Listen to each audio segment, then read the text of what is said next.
The rumor burned through town like a grass fire. Down at the camp on the edge of the county, the German prisoners were eating steak, real steak, twice a week, while mothers lined up in ration lines and GIs overseas lived on powdered eggs and cold beans. The enemy sat in a bright mess hall and tucked into roast beef, fresh bread, and mountains of potatoes. The outrage was almost physical. What was the government thinking, feeding Nazis better than Americans? Wasn't this war about sacrifice, about fairness and doing without? But nothing was as simple as it looked. Not in war, and not when the rules of the world got rewritten by conflict. Before the war, nobody cared much about how prisoners were fed. If you committed a crime and went to jail, you got what you got. But these weren't criminals. They were soldiers, young, homesick, mostly farm boys who'd ended up on the wrong side of the front lines.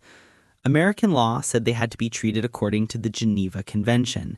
That meant a roof over their heads, medical care, and, most controversially, the same food as U.S. troops, not as much as civilians, but the same as American soldiers training at home. At first, that sounded reasonable, until the rationing really kicked in. Suddenly, civilians were living on beans, Spam, powdered eggs, and tiny slices of meat. Shop shelves were picked clean. By 1944, the idea of steak for dinner was a fantasy, but for the German prisoners on U.S. soil, it wasn't. 3 times a day, every single day, trucks rolled up to the POW camps carrying loaves of fresh-baked bread, sacks of potatoes, crates of carrots and onions, piles of real butter, slabs of beef, sides of pork, and whatever else the army had procured for its own mess halls. The food cost money, good money, and it cost even more in resentment, especially from local families who saw enemy plates piled higher than their own. In some camps, the German POWs ate better than the American guards. The government sent everything from fruit to desserts, mountains of potatoes and rivers of milk, because the camps were run by the same army quartermaster system that supplied training bases. When American GIs in basic training sat down for dinner, their meal was identical to the one served to the prisoners: meat, potatoes, bread, vegetables, fruit, and sometimes even ice cream or cake. The difference? The GIs could save money and maybe go to a diner in town if they didn't like it. The POWs had no choice. Still, the anger simmered. Families grumbled that their sons were eating out of tin cans in France, while the enemy got steak and pies in America. Rumors grew until some towns held protests demanding to know why captured Germans had full plates when local children had empty ones. Letters flooded into Congress. Newspapers ran editorials with defiant headlines. Who eats better, GI or Nazi? Politicians promised investigations, yet there was rarely anything to uncover. The rations were exactly what America's own military ate. The reason POWs ate as well as they did was that in 1940s America, our boys training at home ate much, much better than families on the home front, or than Allied POWs in German camps. And that was another part of the outrage. Allied prisoners in German hands were starving, weeks without a real meal, watered-down cabbage soup, scraps of bread, disease, and hunger as a weapon. News reached America about the horrors in Stalag camps, and the idea that German POWs were living well enraged families who had sons suffering overseas. Some wanted the army to cut rations, to make the experience harsher, to retaliate.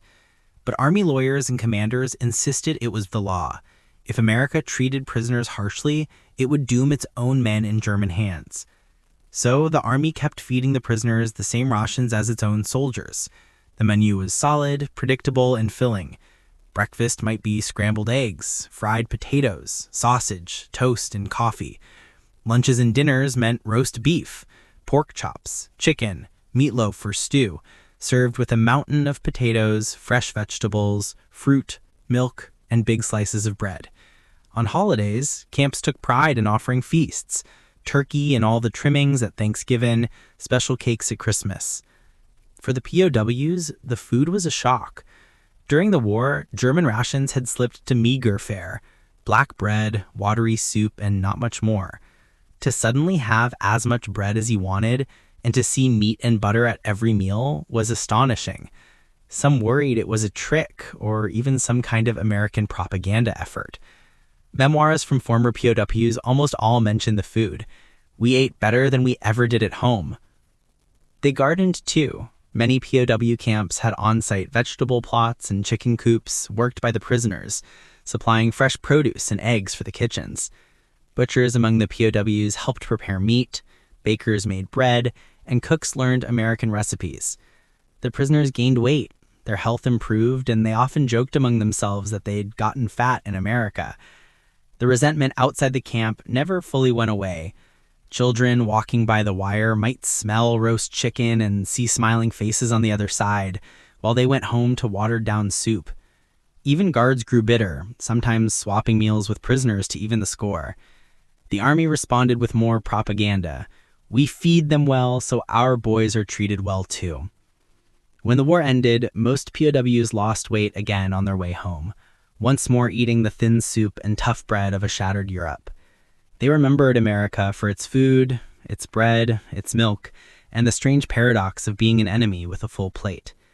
Years later, some returned to visit and found the old POW camps gone, the fields empty, and the mess halls long since demolished.